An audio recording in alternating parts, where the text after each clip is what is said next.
The approach that we took is to focus on a global coverage. And together you can make effectively instant forecasts that tell you how things are changing on the spot. But what are some of the challenges to this? There's AI, there's immense amounts of technology. You need to have systems in place to make decisions in a scalable, fast, efficient way. There is obviously no better time than today to talk about climate resilience and the challenges that we're seeing getting worse and worse every day, whether it's heat, flood, wind, etc. With challenges obviously come opportunities. And you being at the forefront of the technology that goes into what makes everybody resilient, which is knowledge is power, knowing what's coming at you. Yeah. So when you look at the landscape right now, and there's so many challenges that we're facing in climate and in weather and all the technology involved, what do you see as the greatest opportunity? First of all, thank you. I think, surprisingly, the biggest impact is just, at this point in time, adoption. A lot of enterprises, a lot of state and local simply do not adopt the solutions that we have out there. I use the cybersecurity analogy. In the weather space, in the resiliency space, we're actually in an era where, imagine in the cyber world, you would have put thousands of cyber analysts to look at the servers and the clusters in real time and look for hacking. That's what we do with weather right now. We rely on human in the loop. We rely on teams of meteorologists. A lot of the organizations do not even have that. But if every organization would just adopt a solution that is scalable, automatic, of course it can be us, but it can be others as well, then I think it will be an immediate impact with the highest ROI. Now, of course, you can optimize that solution with observations and modeling, which is another element that we should focus on. But if you just ask me, if you could choose one thing to help the world become more resilient, adoption. But you are seeing more corporations. Obviously, your roster of clients is growing. It is a big roster, as we've seen. When I covered them on a story several years ago, you already had an impressive group. With governments pulling back a little bit now from investment in climate resilience, potentially, yep. Do you expect to see more of corporate America adopting? So, yeah, absolutely. We're growing fast on both the enterprise and the government. On the enterprise side, I would say the majority of the market is far away from adopting. If you just look at, earning calls and ask, are you adopting a resilient solution? You will hear most of the responses will still be a no. On the government, allow me to disagree with you on the notion. I think what the government is doing right now or about to do right now is not about not adopting solutions. It's about how and what kind of solutions should we adopt. Is the government going to go and build those large satellites and procure those large data centers and run them, or are they going to look at the private sector and understand that instead of spending $1.5 billion on one satellite with 3 days revisit rate, you can spend $100 million on a constellation of many satellites with sub-hourly revisit rate. So it's about, can the government do in weather what the government already did in space, right? We have literally astronauts in space right now waiting for a private company to bring them back. And that's going to happen in weather if we want it or not, just because the gap between the level of technology on the private side and the government is just going to widen and widen over time. Yeah, the concern I express is the government that takes power next week as opposed to the one in power this week. But we'll get to that. I want to bring David in. When it comes to these challenges, he was talking about the private sector. You are the private sector. Tell us for those that don't know NVIDIA's involvement in climate resilience, weather technology, et cetera, please explain.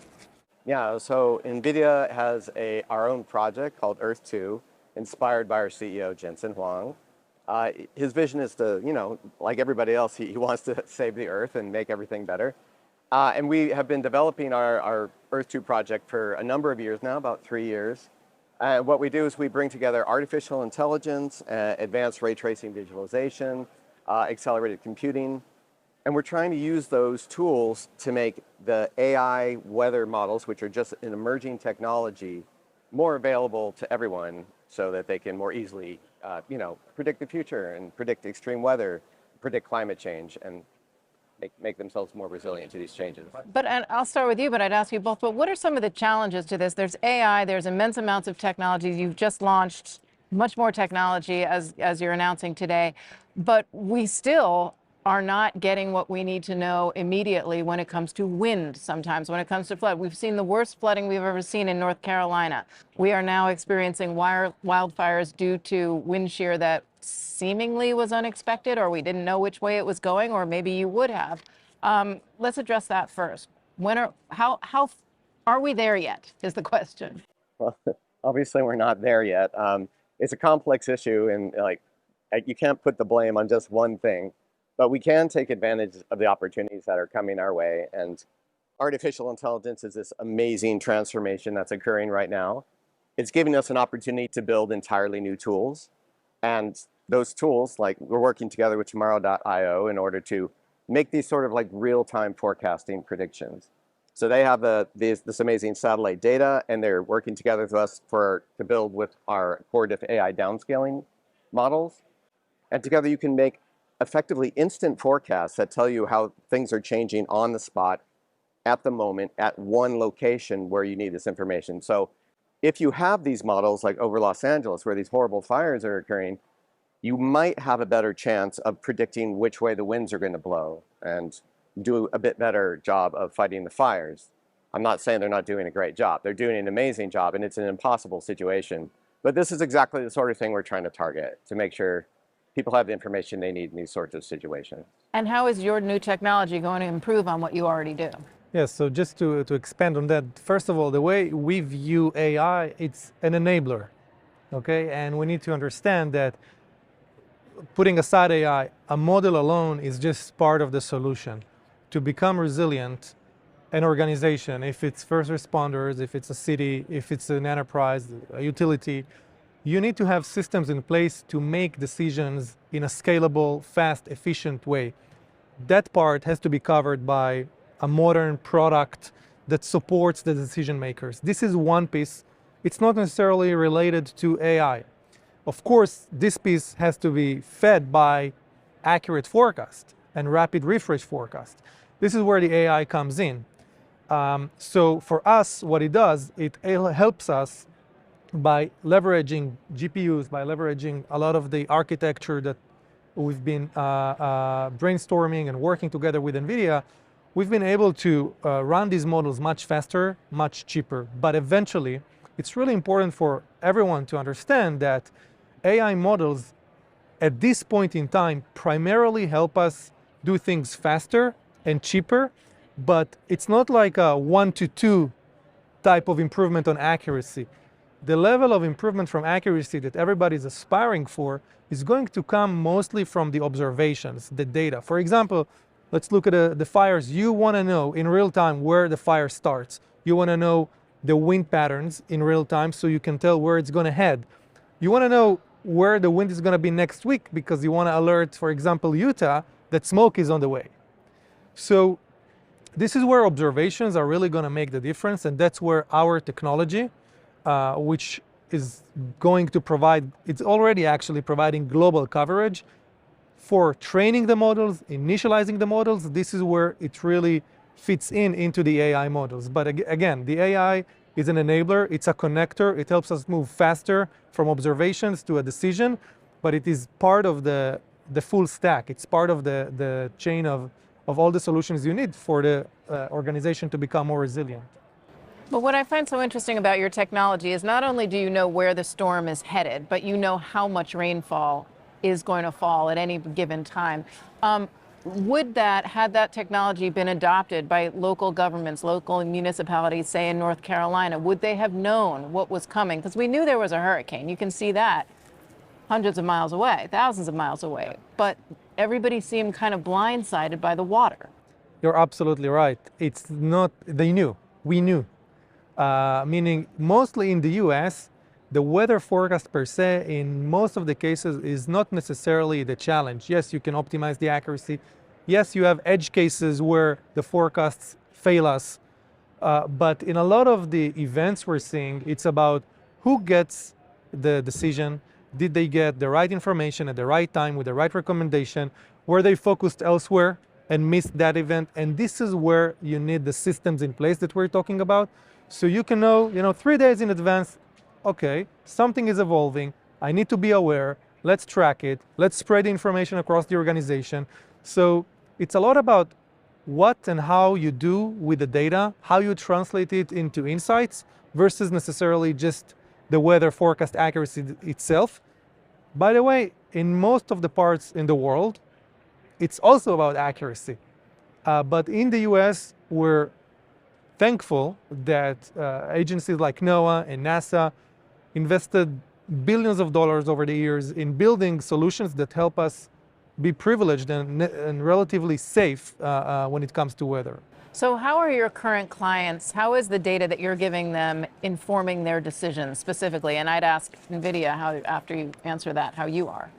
So the use cases are very, very different. So it can be an on-demand company, okay, think of Uber, whose entire demand is impacted by whether it's raining, and obviously rain in LA is not like rain in Seattle in terms of impact on demand.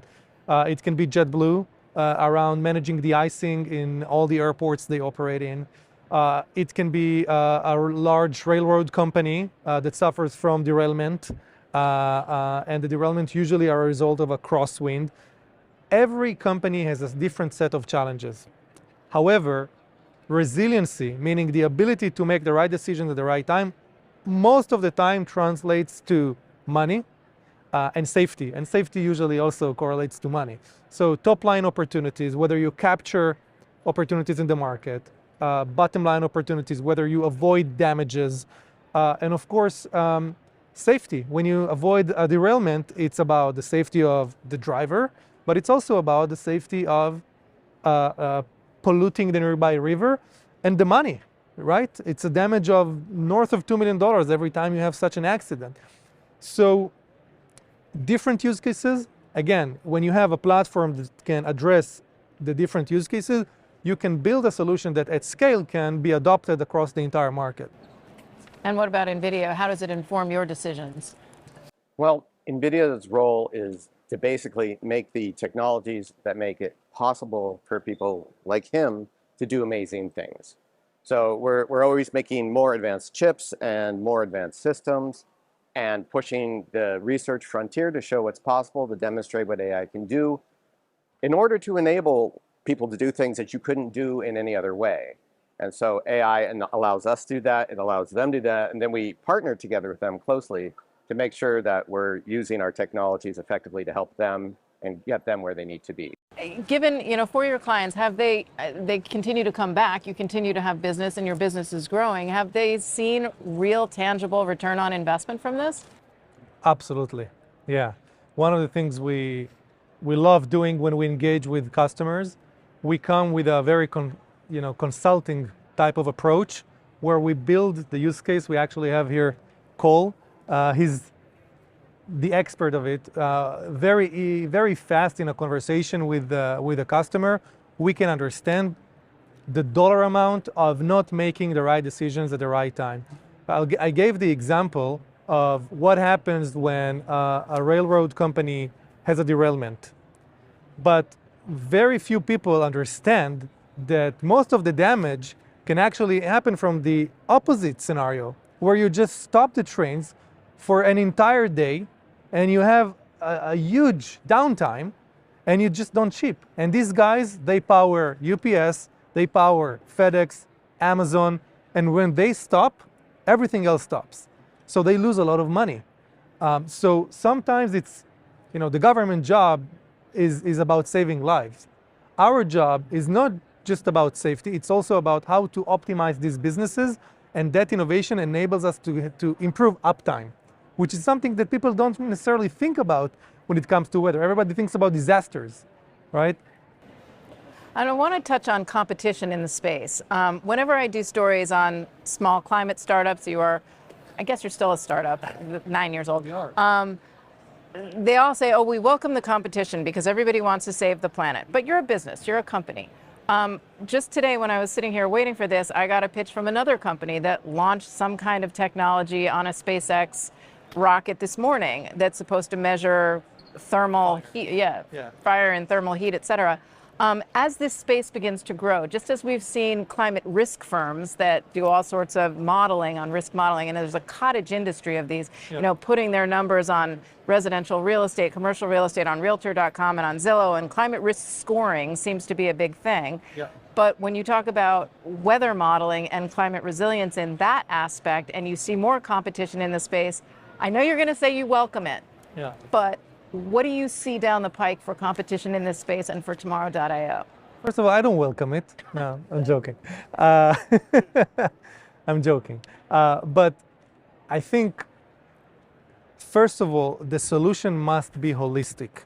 There are many startups that got funding in the last 12 months focused on AI modeling.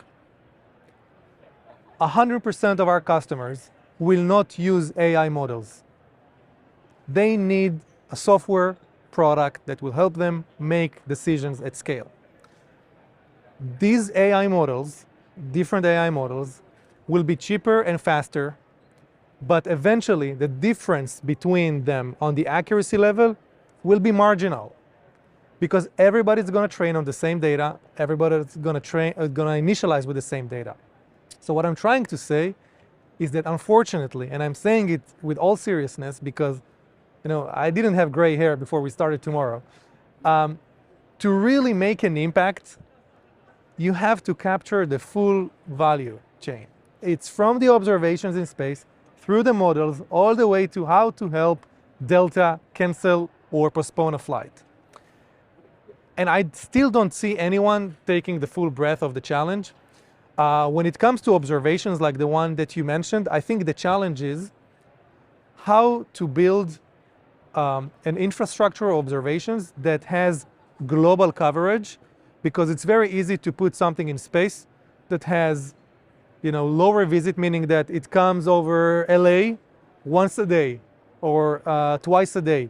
What you really want to have is observation that comes in a reliable time every few minutes, so it can actually feed and tell you what's happening all the time, so you can update the models. And this is challenging. This is the holy grail. When it comes to precipitation, humidity, sounding profiles, these are the things that are very important for models.